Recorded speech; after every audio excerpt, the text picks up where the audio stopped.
Son las 8:44, continuamos en Radio Análisis y vamos inmediatamente a nuestro panel de conversación con la editora general de nuestro departamento de prensa, Monserrate Rolano. ¿Cómo estás, Monse? Buenos días. Muy buenos días. Feliz. ¿Por qué tanto? Porque es lunes. Si uno está feliz el viernes, también puede estar feliz el lunes. Es verdad. Es una manera especial de ver las cosas. Sí, hay que ponerle algo de optimismo. Me parece excelente. Ya. No, nosotros estamos felices, además de por eso, por recibir a nuestros panelistas. En primer lugar, saludamos a la socióloga e investigadora del Observatorio de Género y Equidad, Teresa Valdés. ¿Cómo estás, Tere? Bienvenida. Gracias, como siempre. Contenta, muy a gusto de estar aquí en este conversatorio, en este debate también con Raúl. Y al abogado exconvencional, militante de Renovación Nacional, Raúl Celis. Bienvenido, Raúl. Muchas gracias por estar acá. Muchas gracias por la invitación a la Radio Universidad de Chile, este programa de la Radio Universidad de Chile, y encantado también de conversar con Teresa y con ustedes. Gracias, Raúl, Teresa. Bueno, tenía la duda si plantearlo como tema, porque me da un poco de cosa, la verdad, pero esta revelación que hizo la candidata o precandidata, ¿no?, del socialismo democrático, Carolina Toá, sobre su relación de pareja con el ministro de Hacienda el día domingo, la tercera, abrió una serie de reacciones políticas, y por eso les quiero preguntar, ¿no?, partir preguntándoles si es que a ustedes les parece que esto debiera abordarse desde el punto de vista político, y lo planteo porque hay una línea bien delgada, ¿no?, entre la vida privada, cuando son figuras, digamos, de la relevancia de Marcel y Toá, entre la vida privada y la vida pública, ¿no? Y yo creo que cuando la vida privada traspasa ese límite, cuando ahí se cruza esa línea, es bien difícil de volver atrás, ¿no? En nuestro país tenemos, por suerte, creo yo, la tradición de que la vida privada de las autoridades se respeta, ¿no? Es un acuerdo tácito ahí entre los medios de comunicación que muchas veces tienen o tenemos más información de la que publicamos por una cuestión de respeto. De hecho, esta misma, ¿no? Se sabía hace mucho tiempo. Pero bueno, hay una serie de reacciones que apuntan, Teresa, quiero partir contigo, al conflicto de interés. Incluso algunos parlamentarios que dicen que el ministro Marcel debiera dar un paso al costado, debiera inhibirse de hacer comentarios, por ejemplo, de lo que digan otras candidaturas en materia económica, particularmente aludiendo a Evelyn Matei. ¿Ahí cómo crees tú que debiera analizarse esta noticia, o crees que no debiera tener relevancia, ¿no?, desde el punto de vista político? A ver, yo diría que en el escenario en que estamos es imposible que no entre en el debate. Y a mí me parece, digamos, de que es verdad, hay una línea muy delgada, y muy delgada finalmente porque hay un nivel, digamos, de maltrato y de chimuchina y de chisme y de cosas desde las redes sociales en distintos planos, digamos, en distintos planos hacia las personas que están involucradas en este minuto, las candidatas, que a mí me parece, digamos, que en cierta medida el que se haya planteado y lo haya planteado la misma candidata, digamos, como un tema de alguna manera, digamos, suspende o aminora, digamos, esa parte del cuento. Uno no sabe, digamos, si estaban en preparación, porque efectivamente era algo, digamos, una información que muchos teníamos, pero que podía ser utilizado y mal utilizado. En ese sentido, a mí me parece, digamos, que es oportuno, digamos, en la forma en que se plantea, pero hay una línea muy delgada y puede, digamos, derivar en todo tipo de análisis. A mí lo que más me impresionó es el vocero de Matei, Desbordes, que dijo que como con esa llegada que tenía el ministro de Hacienda no había conseguido más plata para el Ministerio del Interior. Es además una idea de cómo son las relaciones privadas, digamos, afectivas, y cómo se maneja profesionalmente y políticamente en un cargo una persona. Yo creo que nos hace bien, digamos, preguntarnos y plantearnos. No creo que descalifique, o sea, obviamente que el ministro Marcel está, digamos, debe prescindir respecto de las candidaturas, pero no puede inhibirse cuando hay afirmaciones como las de la candidata Matei que se alejan de la realidad. Entonces, ahí hay una serie digamos, de situaciones en las cuales no tendría por qué el ministro quedarse callado, pero esta idea de que ahora en adelante no puede decir nada tampoco es efectiva. Entonces, que las personas no sean, digamos, no puedan tener una condición plenamente profesional, técnica y responsable, porque es responsable de las finanzas públicas y de lo que ha pasado en este país, porque, digamos, tendría una relación afectiva con otra persona que es candidata. Me parece que ahí, digamos, es donde no puede ser, y pienso que hay que respetar absolutamente el derecho de las personas a tener su vida privada y como dijo otro personaje de derecha, dijo que le parecía maravilloso que en estos tiempos tan difíciles una mujer que está involucrada en política pueda tener una relación afectiva, y las celebraciones de que es posible, y eso también a mí me parece que es una buena cosa. Ha sido divertido, yo creo, los comentarios, pero Sí. pienso que lo principal es cómo separar esto, digamos, digamos, en el fondo pienso de que la decisión de Carolina Toá de plantearlo es más bien para parar las amenazas, digamos, más porque sería como una amenaza, digamos, el que apareciera o que de pronto empezara a hacerse a circular, digamos, esta información como chisme y como chimuchina. Sí, es curioso el desliz del alcalde Desbordes, ¿ah? Porque esta frase que uno escuchaba a nadie que piense que fue de buen gusto, ¿no? Lo dijo en broma igual. Lo dijo en broma, pero además lo dijo en un contexto donde defendía el derecho a la privacidad de la alcaldesa. O sea, le bajó el perfil a su importancia política, pero en medio de esa argumentación general quedó esta frase encerrada que fue la que más se difundió. Bueno, Raúl. Yo estoy más o menos en la misma línea que Teresa. Primero, no tiene nada de malo que Carolina Toá tenga como pareja a Mario Marcel. No le veo ningún problema político. Algunos podrán discutir, no sé, desde puntos de vista éticos, eh, pero en principio a mí me parece que no hay ningún problema. Segundo, creo que a Carolina Toá no le quedaba alternativa e hizo bien de darlo a conocer. ¿Ah? Yo también estaba informado desde hace tiempo de que eran pareja, pero si no lo hacía, lo que le iba a ocurrir es que le iba a llegar artillería pesada, y por eso a mí me parece que fue correcto haberse anticipado y haberlo ella misma reconocido a la opinión pública. Efectivamente hay una línea delgada y se va a prestar esto para imputaciones en contra de la candidata, pero, pero en fin, yo creo que ahí tendrá que decidir el ministro Marcel, o bien la misma Carolina Toa, cómo lo manejan. Yo espero que esto no sea un motivo de campaña, porque como digo, no tiene nada de malo, no hay nada de irregular, no hay nada que vaya en contra de ninguna constitución de las leyes. Pero claro, se va a prestar para que le peguen, busquen por dónde pegarle, incluso dentro de la primaria. Y por eso creo que en gran medida lo que ocurra va a depender de las decisiones que tome el propio ministro Marcel, o la ex ministra Toa, la candidata Toa, o el presidente de la República, en el sentido que en algún momento noten de que esto les está produciendo un perjuicio o a la relación de ellos, o a la candidatura de Carolina Toa, o al gobierno. Mm. Bueno, Sí, no. puede que la persona más afectada sea Mario Marcel, porque él es la autoridad en ejercicio.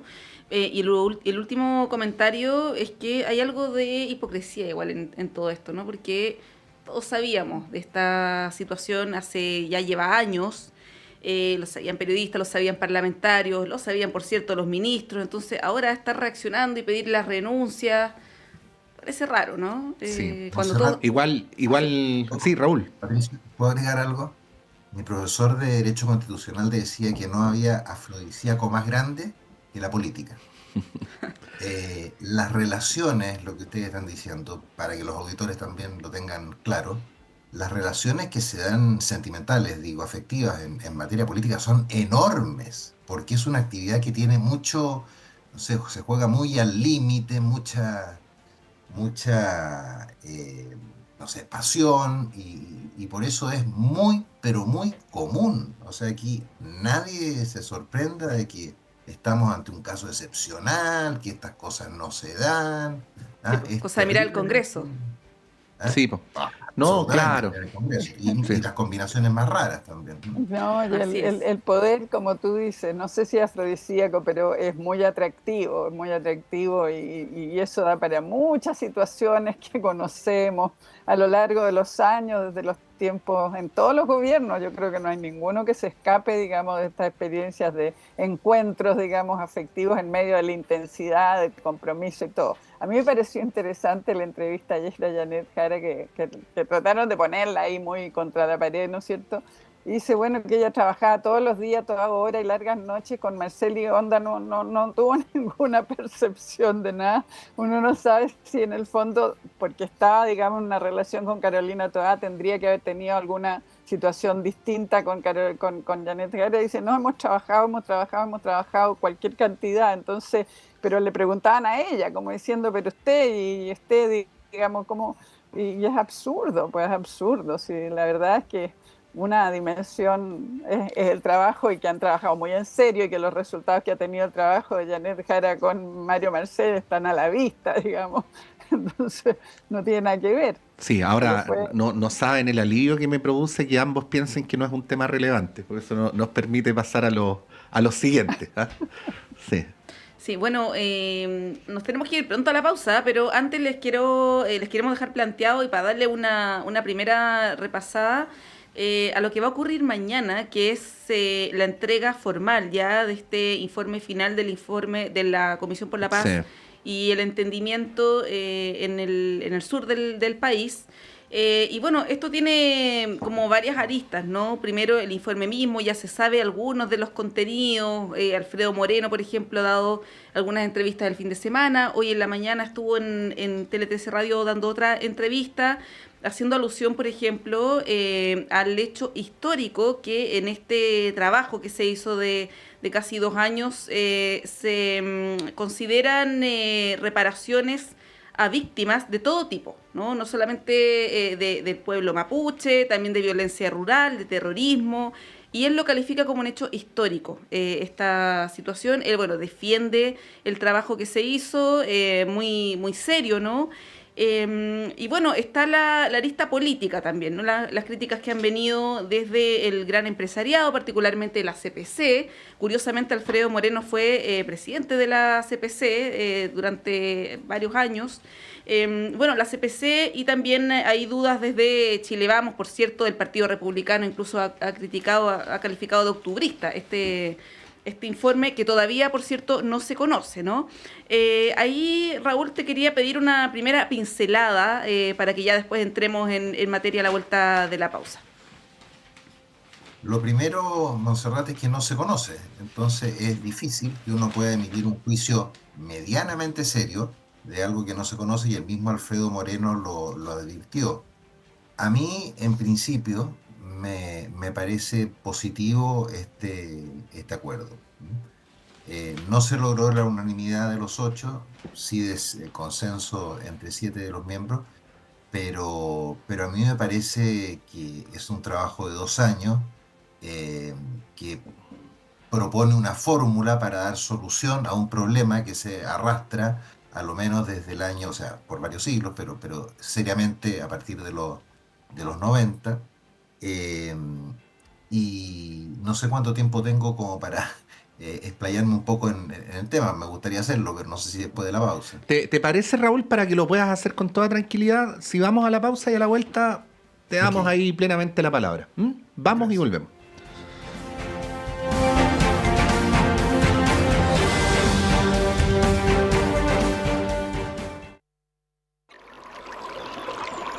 Aguas Trayén o Cascada en Mapudungún es la mejor agua purificada con tecnología de última generación. Para más información, visite su página web www.aguastrayen.com.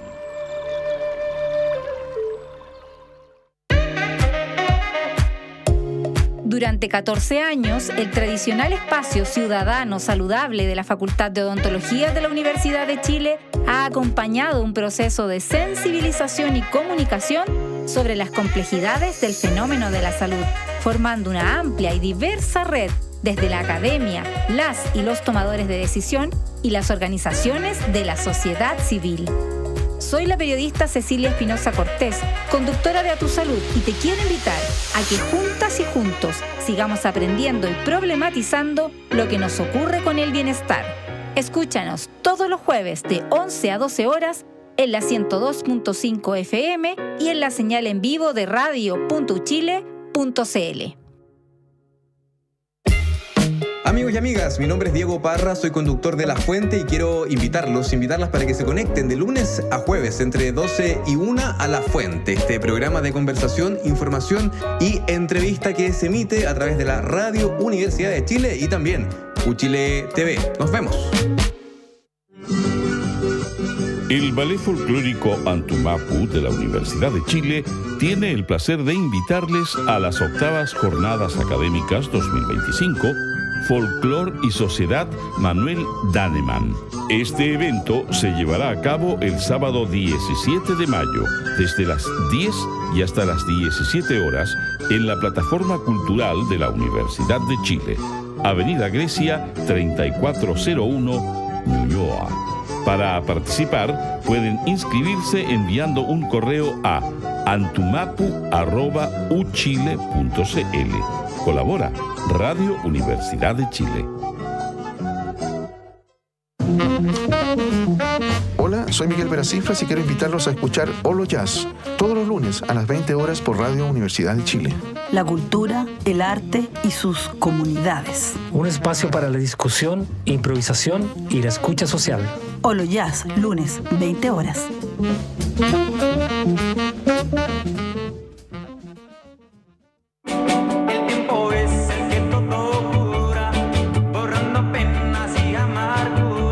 Soy Argos Geria, invitando a borrar penas y amarguras, buscando un mejor destino para nuestro país y el planeta, buscando un bello sino.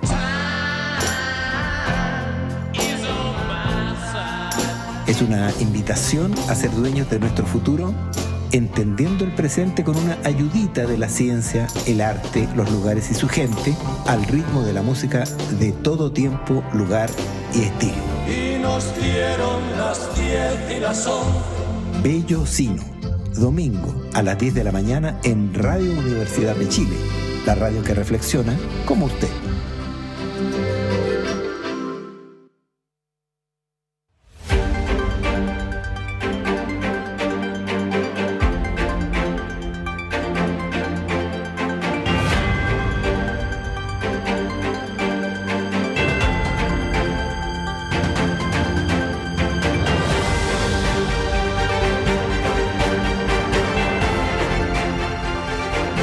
Bueno, son las 9:02. Estamos aquí con Montserrat Rolano, con nuestros panelistas el día de hoy, con Teresa Valdés y Raúl Celis, analizando el informe de la Comisión por la Paz y el Entendimiento, con la paradoja de que no tenemos el informe, ¿no?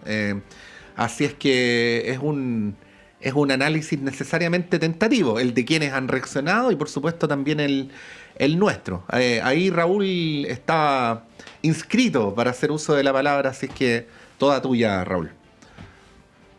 Lo primero, reiterar que es difícil opinar de algo que no se, seriamente digo, de algo que no se conoce.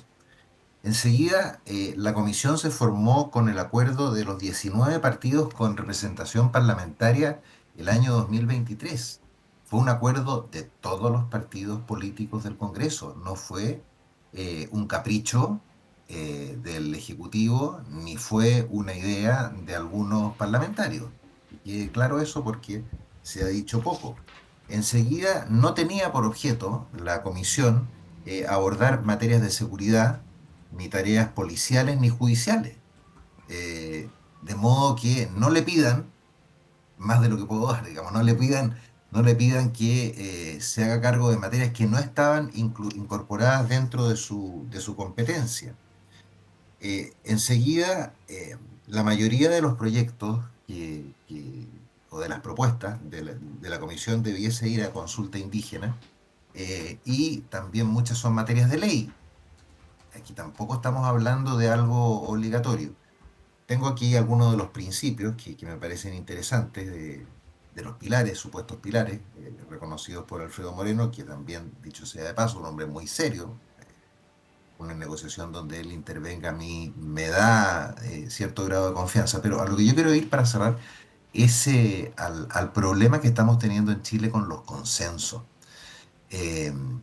Aquí hay un esfuerzo importante donde 7 de 8 logran ponerse de acuerdo. Hubo uno que lamentablemente se bajó. Yo leí bastante en detalle las razones de la baja y no sé, no quedé del todo convencido porque básicamente es por la entrega de un número de hectáreas, pero que esas mismas hectáreas debiesen ser entregadas siguiendo el procedimiento que hoy día rige para la entrega de tierras, de modo que no quedé del todo convencido. Pero la falta de consensos en Chile sí me deja preocupado, y esto lo mezclaría, por ejemplo, con los monos de Kaiser o Cast, o con el video que hubo de Winter. Eso lo encuentro peligroso. Está como irse nuevamente a los extremos. Me acordó de la Convención Constitucional, donde no hay puntos medios, o es blanco o es negro. Es un poco lo que hablábamos recién a propósito de Carolina Toá y Mario Marcel. Además se hacen todos como los ciegos, digamos, los sordos, los mudos, en cuanto a problemas serios que tiene el funcionamiento de nuestra democracia. Ese, para mi gusto, es el principal problema, que habiendo una propuesta, que es cierto, es limitada, es acotada a determinadas materias, pero que fue acordada por todos los partidos políticos, terminemos en esto en que se desconoce, o sea, la critican, no se sabe cómo la van a votar, y además es algo que tiene que pasar por la Comisión Indígena, que tiene que pasar por el Congreso. Raúl, ahí déjame preguntarte algo directo antes de ir luego con Tere, porque ha hablado la candidata Matei, ¿no? Y de lo que ha dicho la candidata Matei, parecería más enfática en aquello que le preocupa que en aquello que valora, ¿no? Incluso uno podría decir, parece más proclive a atender al comisionado Naibellán, que es el voto disidente, que a lo de los otros 3 personas que por distintas razones son obviamente vinculadas a la derecha, que han respaldado el informe. ¿Qué podría decir sobre esto? Porque también nos podría llevar a una lectura más general de cómo se conduce la candidatura en este tipo de circunstancias, ¿no? Sí, yo leí las declaraciones de Evelyn Matei, no me parecieron tan categóricas como las de otros candidatos. Sí dijo que le parecía extraño que no se refiriera a la violencia. Yo acabo de decir que la violencia no formaba parte de las materias que le correspondían a la comisión. Y además hay un sistema de reparación de víctimas dentro de las propuestas, de las víctimas de la violencia o del terrorismo. Ahora, claro, si uno lo piensa, no es un tema rentable políticamente. Uno de los resultados de la encuesta CADEM, por ejemplo, respecto a gastar prácticamente 4.000 millones de dólares, entregar 400.000 hectáreas, en todos la población critica un poco este acuerdo. O sea, la oportunidad políticamente hablando, claro, puede que no sea la ideal, y eso va a atentar a que los comentarios sean más bien tibios o rechacen la propuesta. Pero en mi opinión, la política de los consensos es básica. Si no podemos estar en que las cosas son blancas o negras, el extremo 1 o el extremo 2, así no se avanza. Teresa, bueno, en la misma línea, ¿no? Que esto se dé en una coyuntura electoral.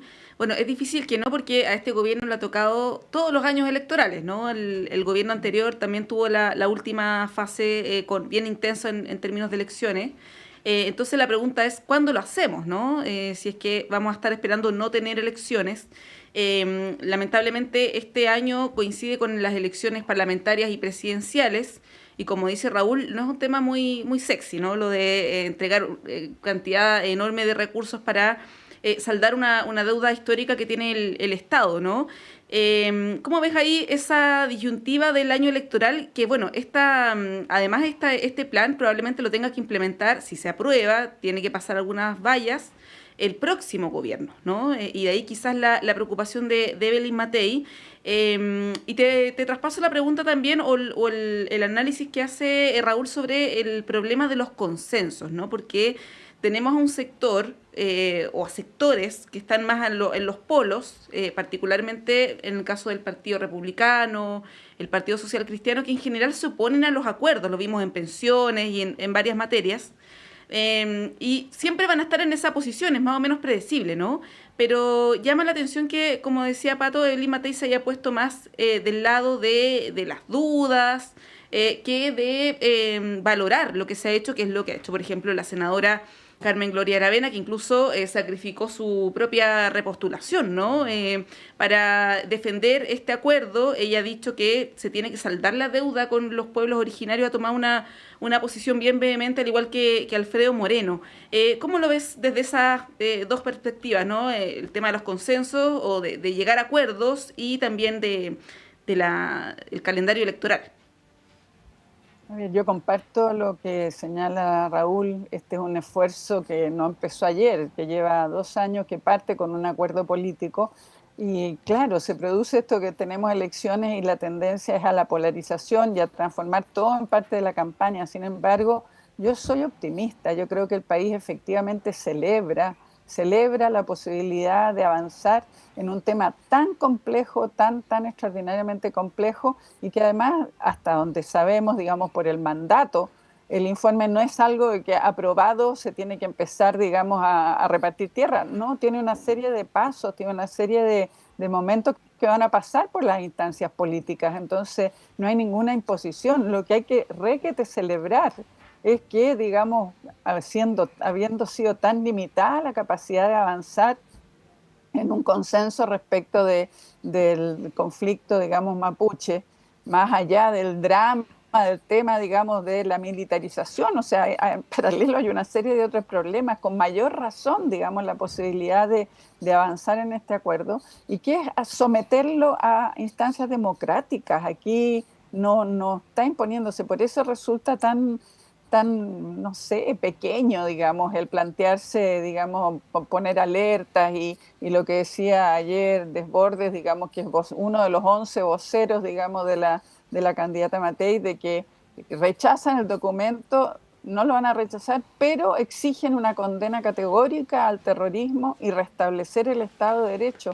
Ninguno de esos temas estaban dentro del mandato de la comisión. Entonces, claro, por razones de la coyuntura electoral, ¿no es cierto?, destruir o exigirle, digamos, a una comisión que ha trabajado 2 años, que le ha costado, ¿no es cierto?, la renuncia a una senadora que no vamos a decir, digamos, que sea una senadora ni de centro ni de izquierda, o sea, una persona que conocedora y perfectamente ahí, colocada ahí por el mundo más derecha, digamos, o sea, puro respeto. Yo pienso que la ciudadanía va más bien a respetar, digamos, no se van a enterar ahora, de acuerdo a la encuesta, no es tanto la gente que sabe, digamos, no hay tanta confianza que vaya a aportar, pero sí hay acuerdo hay apoyo de lo poco que se sabe a varias de sus dimensiones, y eso es muy bueno,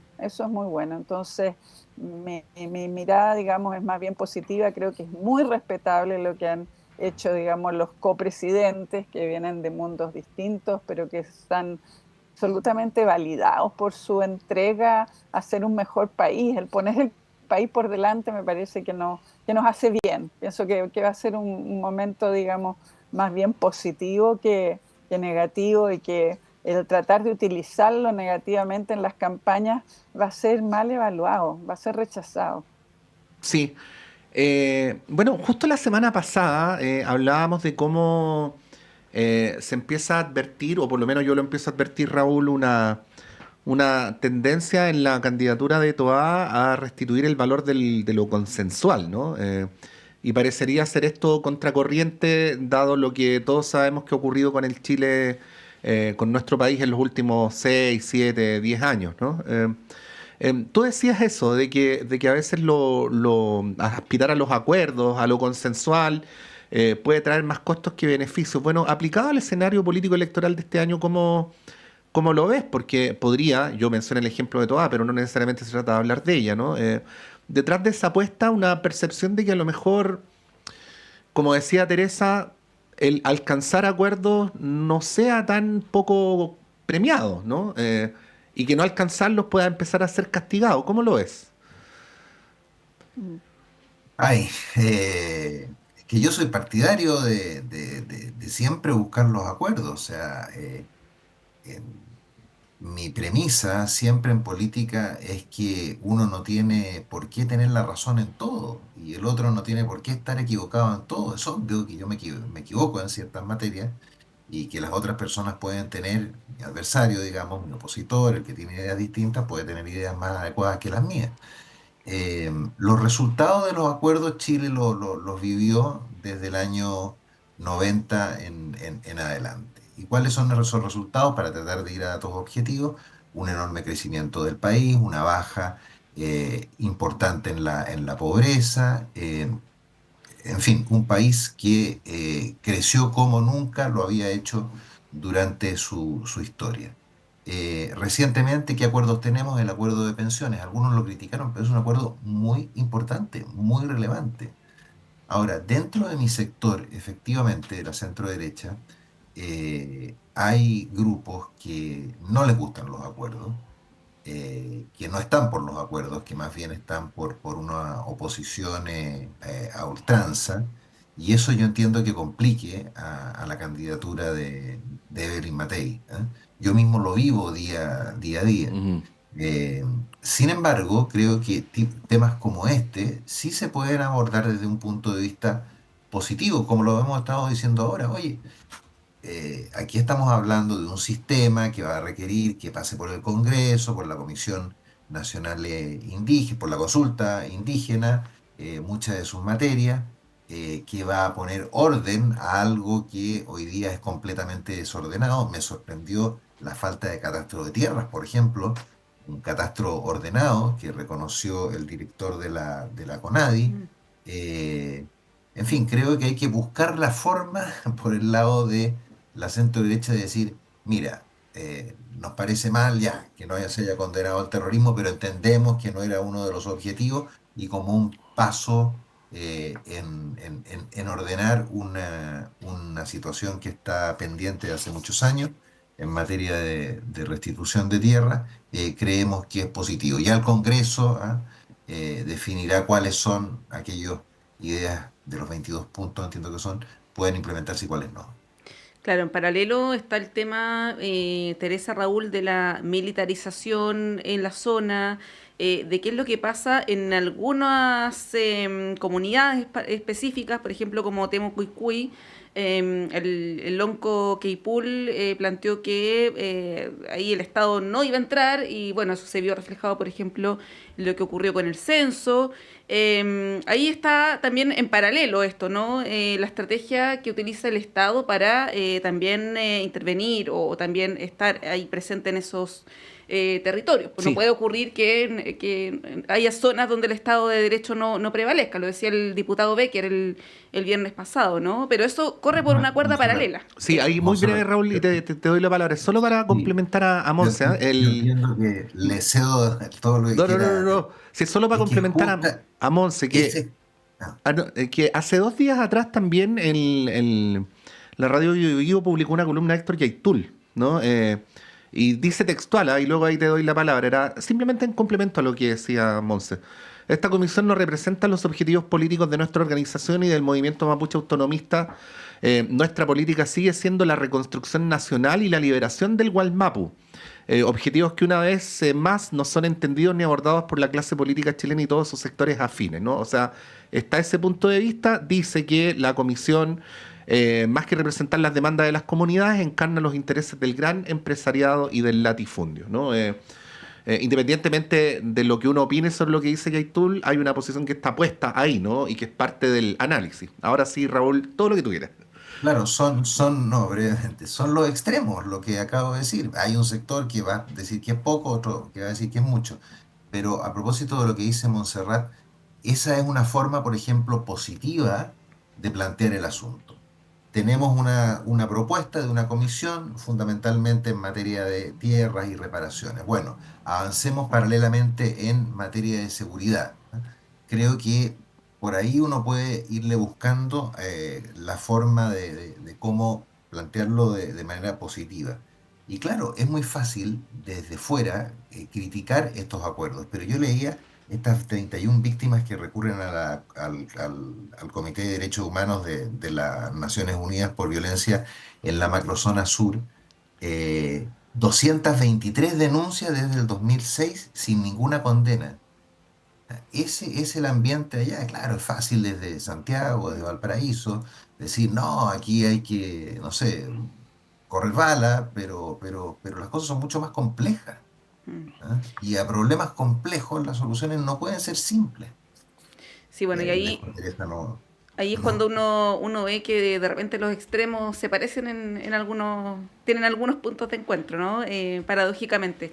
Teresa, Raúl, Pero sí. yo quiero decir algo todavía. Adelante. Porque este es un tema mucho más complejo, y escuchando a Pepe Bengoa el otro día en la entrevista que hacía Pato, ¿no es cierto? O sea, este es un conflicto donde hay un tema político y hay unos temas, digamos, que son donde el tema de la autonomía, de la gestión, ¿no es cierto?, de autonomía del pueblo, es un tema político que tiene que seguirse planteando, y que evidentemente, pero el poder avanzar en distintos carriles, porque no tenemos las condiciones de las comisiones de paz de Colombia o de Inglaterra, ¿no es cierto?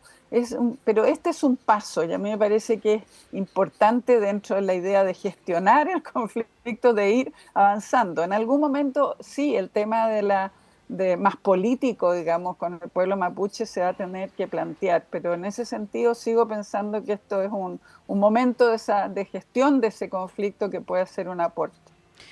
Bien, nos quedan algunos minutitos, Raúl, Teresa, y les queríamos pedir un análisis, una reflexión respecto de algo que va a ocurrir en las próximas horas, que es la presentación de la acusación constitucional contra el delegado presidencial de la región metropolitana, Gonzalo Durán, a propósito de los hechos que ocurrieron en las afueras afuera y también dentro del Estadio Monumental hace varias semanas, ¿no? Yo diría que cerca de un mes.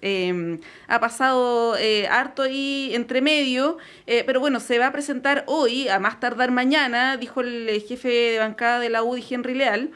Y les quería pedir una opinión también en la línea de lo que hemos estado conversando, ¿no? Primero, Raúl, si es que tú como abogado quizás podrás entregar ahí una opinión más específica, si se justifica o no desde el punto de vista de la infracción a la Constitución. Y luego el tema de las acusaciones constitucionales, que acá lo hemos hablado tantas veces, ¿no? De que se presentan, porque es muy fácil además juntar las firmas, mucho más que para una interpelación. Se presentan acusaciones constitucionales, se utiliza recursos, tiempos de la Cámara, y bueno, finalmente la mayoría, o todas, por lo menos en esta ocasión, han quedado en nada, ¿no? ¿Cómo lo analizas desde el punto de vista político, legislativo, pero también jurídico, ¿no? En tu calidad de abogado. Mira, yo jurídicamente me gustaría señalar que la creación del Ministerio de Seguridad Pública, enfrentada a las facultades del Ministerio del Interior, va a producir un verdadero caos, ¿ya? Aquí ya se ve, y especialmente a nivel regional, las delegaciones presidenciales provinciales, por ejemplo, cuya principal labor era el control del orden público, van a tener que entenderse con una dirección de seguridad pública provincial. Eso va a ser un desastre. ¿Ah? Va a ser un desastre porque además van a pasar agarrados del moño entre ambos. ¿Por qué hago esta introducción? Porque el delegado ya le echó la culpa a que no le correspondía a él esta materia, sino que le correspondía al Ceremi de Seguridad Pública en un ámbito y en otro ámbito a Carabineros. Yo entiendo que al delegado le siguen correspondiendo atribuciones, y si uno va a la ley, efectivamente, todavía el delegado tiene funciones relativas al uso, al auxilio de la fuerza pública, eh, y a mantener la tranquilidad y protección de las personas y bienes de la región. Ujú. Pero en el uso de la fuerza pública, por ejemplo, tiene que pedirle autorización al Ceremi de seguridad pública, o sea, otra brutalidad jurídica. Bueno, eso yo lo tengo en un documento que lo vamos a hacer llegar a todas las candidaturas presidenciales, porque a nivel regional va a ser un caos. Ahora, quien su derecho ejerce a nadie ofende, o sea, si hay mérito, yo creo que aplicando las normas, sí, uno puede decir, sí, cabe dentro de una causal de acusación constitucional, pero yo creo que aquí ha ayudado mucho también el propio delegado Durán. La actitud del delegado creo que ha provocado que en la Cámara el ánimo no sea el mejor. Él actuó con displicencia respecto de los diputados, no asistió en una oportunidad, se ha lavado un poco las manos. Yo creo que eso contribuye a que algo que se pudo haber solucionado de otra manera termine de esta que desde luego no es la ideal. Ujú. Teresa. A ver, yo creo que aquí nuevamente el año electoral nos está poniendo un escenario, digamos, de mutuas, digamos, de ocupar toda oportunidad para atacar, digamos, al gobierno, atacar al oficialismo desde el otro lado.